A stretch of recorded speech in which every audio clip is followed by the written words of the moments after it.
The difference between, at that time, I was talking about 40, 50 years ago, is we could actually look for great Italian violins that were sort of affordable. Hello and have a nice day. Do you have any favorite musical instruments? What could make a legendary violinist stop mid-performance? A tense moment, a broken string, or something bigger? The story behind it is not just about music but also a symbol of strength and extraordinary. You will want to watch until the end to understand why that moment moved the world. Broken violin string, the well-documented incident at Avery Fisher Hall at Lincoln Center occurred on November 18, 1995, when master violinist Itzhak Perlman faced an unexpected challenge that would become the subject of numerous retellings. As the concert began that evening, Perlman had just settled into his performance when disaster struck. Barely had he completed the first few bars of music when one of the strings on his violin suddenly snapped. The break was not subtle.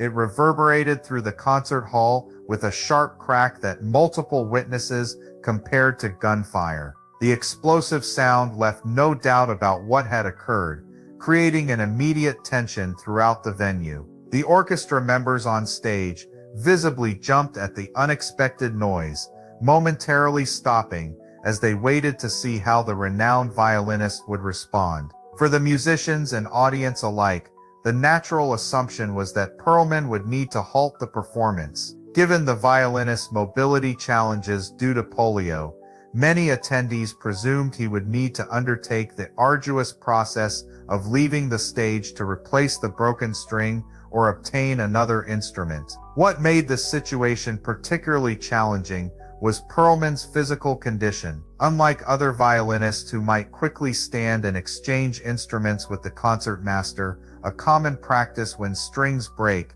as demonstrated by violinist Ray Chen in a Seattle Symphony performance, Perlman's movement limitations presented additional complications. Initially, the hall fell completely silent. Attendees watched anxiously, wondering what would happen next. Many in the audience anticipated seeing Perlman put on his leg braces, take up his crutches, and make the difficult journey off stage. Instead, Perlman paused briefly, closed his eyes in concentration, and then signaled to the conductor to resume from where they had stopped. The orchestra began playing again, and remarkably, Perlman continued his performance despite the missing string. When the piece finally concluded, the audience remained momentarily frozen in astonished silence. This quiet pause reflected their collective processing of what they had just witnessed. Soon after, that silence erupted into an extraordinary demonstration of appreciation. People throughout the auditorium rose to their feet, applauding wildly and cheering from every corner of the hall. The standing ovation was not merely a polite acknowledgement, but an enthusiastic recognition of what many considered an extraordinary display of musical mastery and human determination. Witnesses described the audience as screaming and cheering, doing everything they could to express their appreciation for Perlman's remarkable performance. When a violin string suddenly broke mid-performance, many thought the concert would stop, but no, Itzhak Perlman kept playing, which led to a curious question. Could he play with only 3 strings? Truth or hoax? Although widely circulated as a factual anecdote, the story of Perlman's famous 3-string performance has been disproved by multiple independent investigations. The commonly reported detail that the string broke on November 18, 1995, at Avery Fisher Hall at Lincoln Center in New York, does not stand up to factual scrutiny. A thorough investigation by Perlman's New York representative confirmed that he had not performed anywhere on that date. The Lincoln Center archives also confirmed that there had been no Perlman performances at the venue in November 1995. In addition, the New York Times published a review of a Perlman performance at Avery Fisher Hall around the same time, but made no mention of any string incident. On the contrary, the article praised the smooth performance, with a smooth and sharply focused sound, brilliant playing, and Bartók's sonata was highlighted as the artistic highlight of the evening. This controversial story first appeared in print in Rabbi Wayne Dosik's 1999 book, When Life Hurts: A Personal Journey from Adversity to Renewal. Notably, in the original version, Dosik mentioned that the story has been circulating in rabbinic circles for many years, an explicit disclaimer of authenticity. However, when the story was included in the anthology Chicken Soup for the Jewish Soul, this footnote was removed, inadvertently leading readers to believe that it was a real historical event. Since then, the story has entered popular culture as a testament to the spirit of overcoming adversity, and has been retold in a variety of media, from religious sermons to media to motivational speeches. Why has a story that is not true gone viral? Perhaps because it contains such a beautiful and deeply resonant image: a man paralyzed since childhood, sitting on stage with leg braces and crutches, still creating beautiful music with only 3 strings, as a living symbol of strength and faith. The image strikes a chord in people: admiration, compassion, and the desire to overcome fate. Interestingly, though this particular incident did not occur, Itzhak Perlman did have a string break during other performances. On one occasion, instead of continuing to play, he delighted the audience with an impromptu humorous monologue while the string was being replaced. This is the real reaction of him, an artist who is not only talented, but also charming, who knows how to command the stage and connect with the audience even in the most unexpected situations. The story of the 3-string concert may not be true, but it reflects the spirit of Itzhak Perlman, an artist who overcame adversity with incredible talent and determination. So what proves his extraordinary talent? It was Perlman's disability that he carried with him since childhood that quietly shaped his unique and confident performance style on stage. Have you ever wondered, how can an artist with limited mobility conquer the world with the violin? Disability shapes performance style. Even before the first note of the violin was played, the stage was silent in anticipation of his arrival with the violin, and not just because of the famous reputation he has earned as a violinist, but also because of the modest yet daring trip that Itzhak Perlman makes every time he takes the stage. The picture of his body gently coming onto the stage, while using crutches, serves as a subliminal reminder to the audience that talent is not limited by the body. For him, performance is not only about skill or passion, it is also a ritual that is infused with perseverance. At the age of 4, Perlman was diagnosed with polio in the year 1949 in the city of Tel Aviv, Israel. He was forced to use leg braces and crutches for the remainder of his life as a result of the sickness, which left him with lasting effects and rendered his legs nearly entirely paralyzed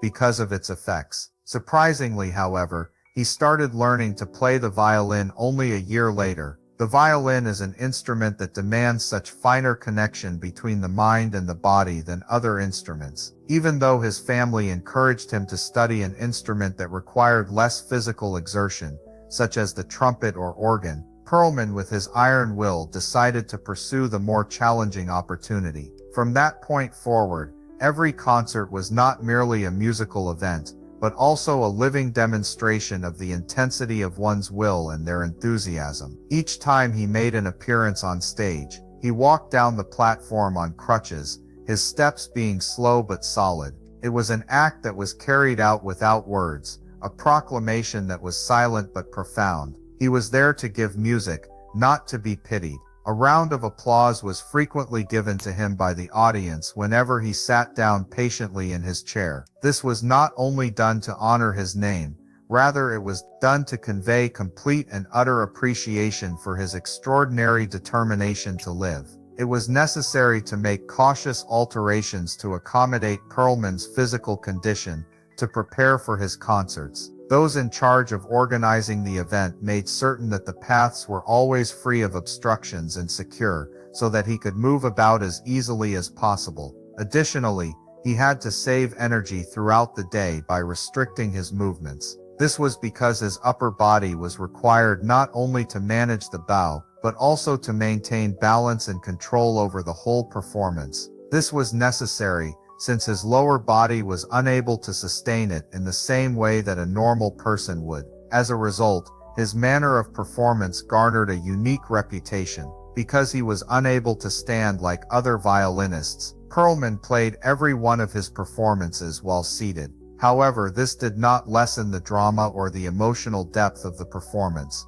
On the contrary, it was his immobility that compelled the audience to give complete attention to his sound and expression without any distractions. Through the use of his expressive face and agile upper body, he was able to create hypnotic musical moments in which each note sounded like a part of himself, without any limitations or constraints. Perlman has instead established an entire style of performance, in which each concert is not just a sound trip, but also a quiet proclamation of strength, focus, and the capacity to convert hardship into art. He has done this by not allowing his impairment to define him. It has been pointed out by several critics that he not only performs music, rather he lives it, whatever the physical bounds may be. Even though the story of Itzhak Perlman playing the piano with only 3 strings may not have happened in real life, why does it still touch millions of people around the world so deeply?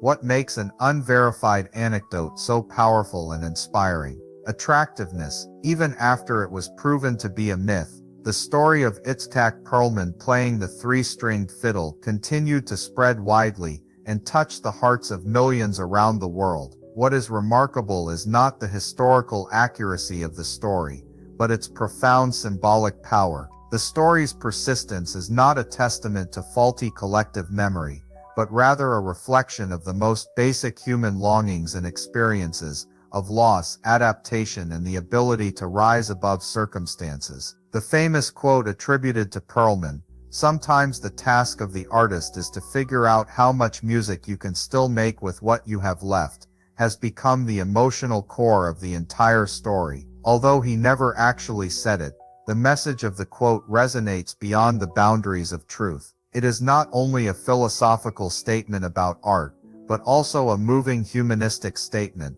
that true art does not always arise from ideal conditions, but is sometimes distilled from the inevitable limitations and vulnerabilities of life. In some versions, it is described that on that fateful night, the music Perlman created with only 3 strings was not only an admirable effort, but also a sacred expression, more beautiful, more profound, more memorable than anything he had ever played before. Although there is no authentic recording or official witness to the event, the detail helps to portray a powerful message. It is limitations, not perfection, that are the catalysts for creative breakthroughs. From a story about music, this anecdote has transcended the confines of the concert stage and become a symbol of adaptability in all areas of life. It's inspiring not just to music lovers, but to anyone who has faced adversity. One Jewish mother shared that the story helped her cope with the loss of her parents in a car accident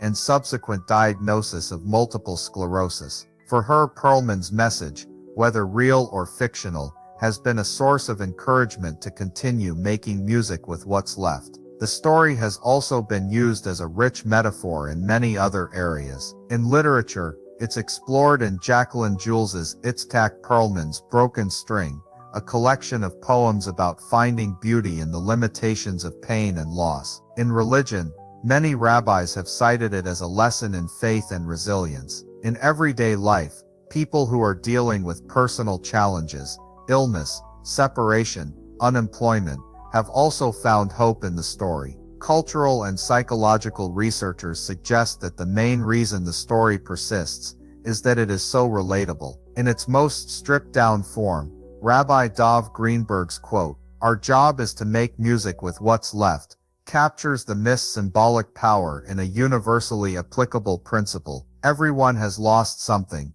and everyone can make something meaningful out of what's left. Ironically, Itzhak Perlman himself rarely views his success through the lens of overcoming his disability. When asked whether polio affected his musical career, he said bluntly, "I think music has to do with the kind of passion you have. If I were meant to be a musician, that would have happened." Perlman refuses to let his disability define him, insisting, "My inability to walk has nothing to do with my playing the violin." Yet perhaps it is precisely that attitude, his calm, his focus on the music rather than the circumstances, that gives his fictional story its emotional substance. It doesn't tell a true story, but it does express what many people yearn to believe, that in times of loss or brokenness, we can still create something beautiful from what remains, a melody, a career, a life.